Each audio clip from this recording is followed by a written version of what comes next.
It took 114 years for Vegas to develop a reputation as one of the best vacation spots on the planet Earth.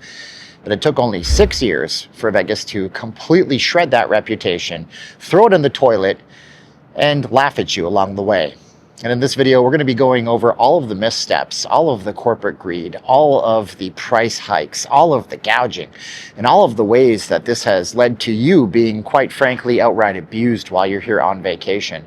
My name is Steven. I'm not leaving Las Vegas. I am filming this at 6:25 p.m. on Wednesday, August the 6th, 2025, in the evening time. Let's take a little bit of a tour and explain in detail how Vegas managed to destroy itself oh so quickly. So like any good story, our story has a beginning, and we're not going to go all the way back to 1905. That's too far. Let's just go back to 2019. That's a pretty good year, right? That's the year that everything was great in the economy. There wasn't a global shutdown of everything in the world, and Vegas actually saw its peak numbers. A lot of numbers, 42.5 million people. That's the most people that ever did come to Vegas in a single year, and spoiler alert, we still haven't recovered. I mean, just to put it into perspective, 2019 in Vegas was so different compared to what it is today. Think about it this way.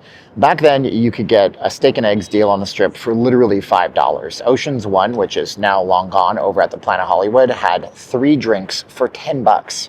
3 drinks for $10? Get the heck out of here. You can get drunk real fast that way. And comps were absolutely everywhere. It wasn't so much about an AI calculation about how much play you had in the property. It was more or less like, you gamble here, so we're going to give back to you. What changed? You know what changed. A big virus came along and shut us all down. And that's where our story starts to diverge. That's where the timelines go a little bit wonky. A lot of people in Vegas remember exactly where they were when the C-19 virus started to spread like wildfire. I'd be interested to hear your story in the comments. Where were you when you know something was up and this wasn't just a regular virus? And one by one, the casinos started to do things, strange things. Shutting down the buffets, for example, or limiting show schedules. And nobody in their right mind thought that the city of Las Vegas would ever shut down until systematically across the country, other states started to do the same. One of the first states with quarantines was Washington State, New York, and New York City soon followed. And before you knew it, March 2020 was among us, and something that hadn't happened since the JFK assassination did happen in Vegas. Something that many people saw as completely unforeseeable and absolutely shocking to them. The Strip, of course, shut down. Now, if you were in Vegas during this time, you know that seeing the Strip with no lights on was no joke. It was absolutely chilling. It was heartbreaking. Nobody had seen it, as I mentioned, since the JFK assassination, and nobody knew how long it was going to last. The shutdown lasted from March until June of that same year. Slowly but surely, things started to come back online. For example, restaurants were able to open on the Strip. You had parades of bikes going down Las Vegas Boulevard. It was a surreal experience, which we documented on this channel. So be sure to subscribe to us because we do live streams on the regular to show you what the real deal looks like on the Strip. But as the reopening of Vegas happened, there were some complete out of right field, or is that left field, things that nobody ever thought would be possible in this town. We're talking excessive amounts of violence and trash strewn all over the place and visitorship numbers like nobody had ever seen before. This is a good time for me to tell you that I just realized I'm on the dog area over here, and I think I just put my knee into dog feces. So I ask you to subscribe to the channel because these are the things that I don't think of when I get so focused in on telling you a story. So about those visitor numbers, what did they look like? Well, for the casinos, they weren't good, let me tell you that. Upon reopening in June of 2020, the Strip saw a crisis like it had never seen before. Going from 42.5 million visitors coming to the Strip in the city in 2019 to just 19 million in 2020, it was quite the turnaround. As a matter of fact, the Strip hadn't seen that kind of average visitorship since 1989. And for that matter, the casinos remained largely empty. Most casinos had rooms offline, which meant that there were less people to bring back to work. And the unemployment rate in Nevada started to spiral and continued to be one of the worst in the entire country for some time, as high as 30% at a point. There were literal lawsuits from the Culinary Union forcing new laws, rules, and regulations that rooms that were completely vacant just be cleaned for the heck of it in order to get those people back to work and get the economy running again. But it was the COVID stimulus checks, you know, those checks you got from the government because the government ran a truck through your house and then offered a little bit of repayment for that service. Those were the checks that not only nearly ruined the city as a safe place to travel, but also quite possibly put us in this exact spot with $26 bottles of water and $40 bagels and coffee combos at the casinos that we find ourselves in today. Now, giving free money to people, in theory, does stimulate the economy. The COVID recovery checks that were given away by every single state unemployment agency and the federal government were, in practice, a hard pill and a bitter pill to swallow for Las Vegas and Strip hotels. You see, for the first time, people who never had any reason or ability to travel to Vegas were seeing crazy laws in neighboring states like California, where suddenly it was legitimately illegal to evict a person for not paying their rent. So not only were a lot of these people working at jobs which usually wouldn't afford them the opportunity to visit Vegas, they were now working those jobs, not paying rent, and bringing free government money to Sin City. What could go wrong? A lot did go wrong. And that's where the casinos clapped back. But when they clapped back, they did so in a very hard and violent fashion. I mean, no joke. Imagine a world where the Wynn Resorts International Group puts a lawsuit against a group of people who are having a violent brawl inside the property, as pictured here. Yeah, it got onto social media and they said they damaged their brand with the brawl. Or a world where we counted 50 police cars just parked on the Las Vegas Strip with, "Hi, I live in Vegas. how you doing? Good. How you Good. doing? You want to be in my video? What do you think of the Strip now?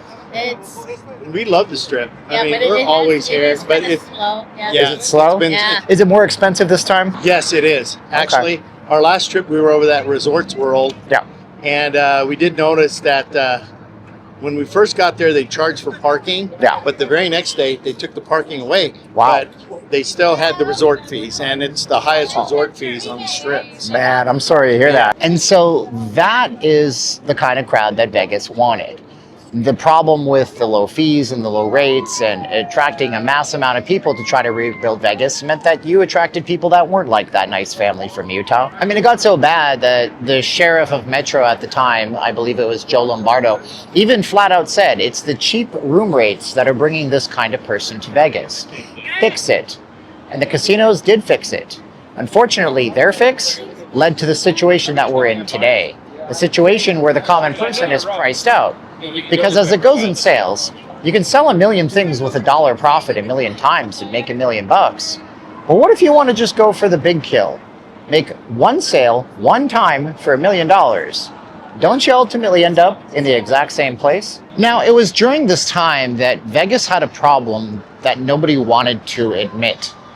It was like the pretty girl or the handsome boy not admitting he had an eating disorder that had to be managed very carefully, or he might end up in the emergency room. You see, even before COVID, casinos had started selling themselves off, at least their property and their land, to giant investment firms located on Wall Street. The same companies that have literal trillions of dollars of assets under management started to own the Las Vegas Strip.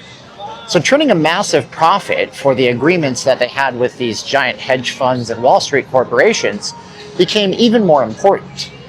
Without profits every single year, they wouldn't be able to meet the demands of their rental agreements and the real estate investment trusts they entered into. I made a whole video about this. You should go watch it. It's about the casino death spiral and how they're trapped into this even to this date. So what did Vegas do? They looked at the one metric that mattered. And in 2021, it was all about the casino profits. And to this day, it kind of sort of is. And those casino profits, well, let me tell you, they were no joke either. So 2021 brought a whole lot of changes to the Las Vegas Strip, mostly in the boardrooms of the properties that make up the Strip. You see, this was the first time that the casinos realized that not only would travelers tolerate increased room rates, increased inflation, extra fees, bottles of water, selling for more than ever in the gift shops, but they would do it with a smile, and they would gamble more than ever in the properties.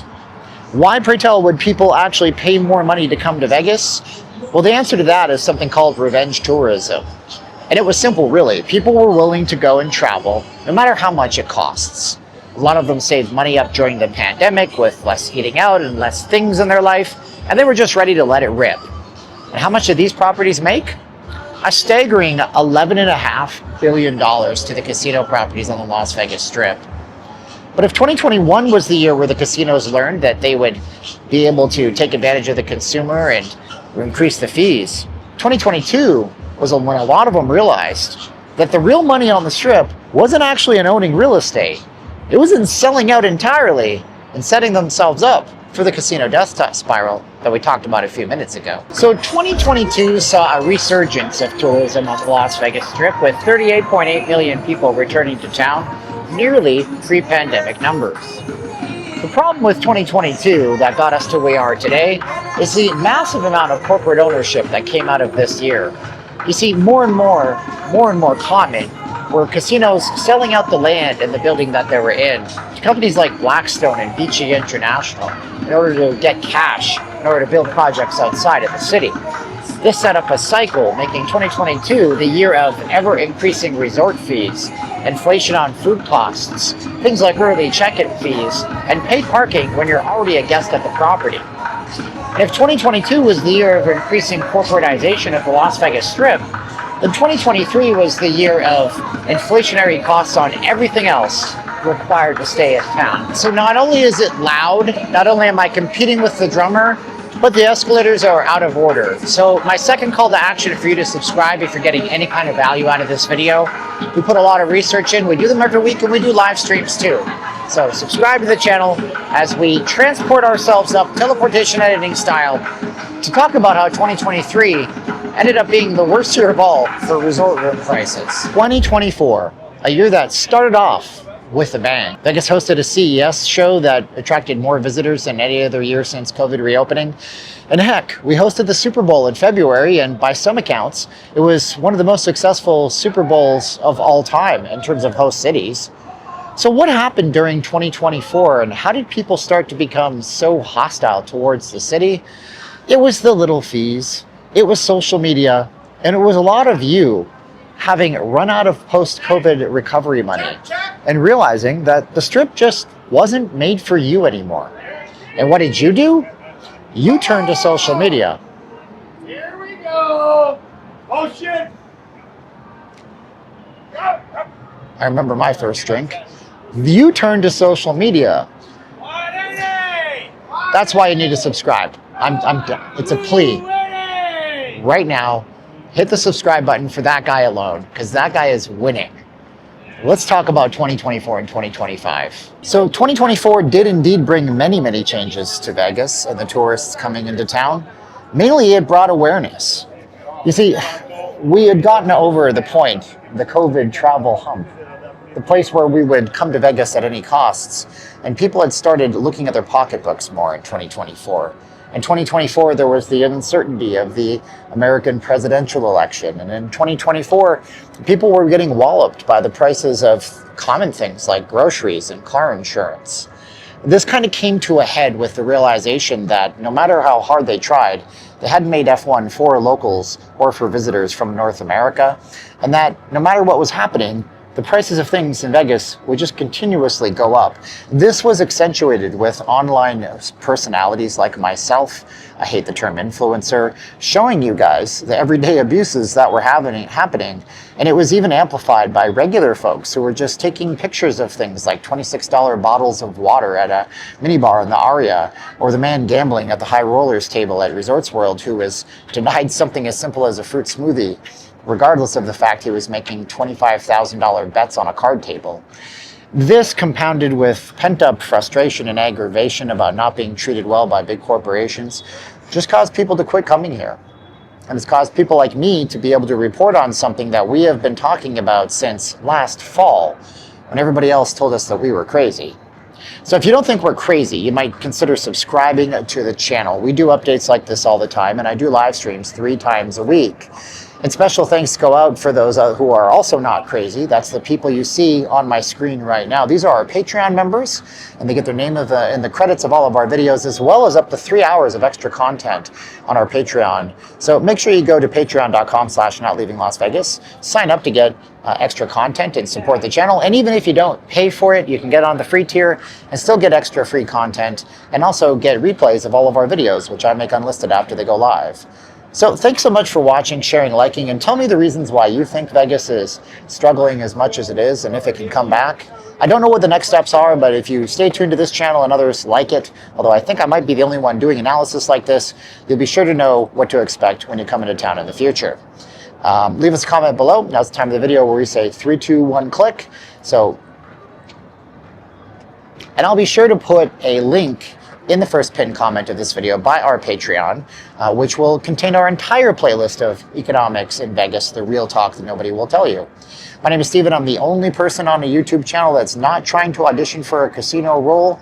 I don't care what the casinos think about me. I only care about you and your experience coming into town. Now's the time of the video I say 3, 2, 1, click. Are you ready? Look at the camera and we say 3, 2, 1, and click!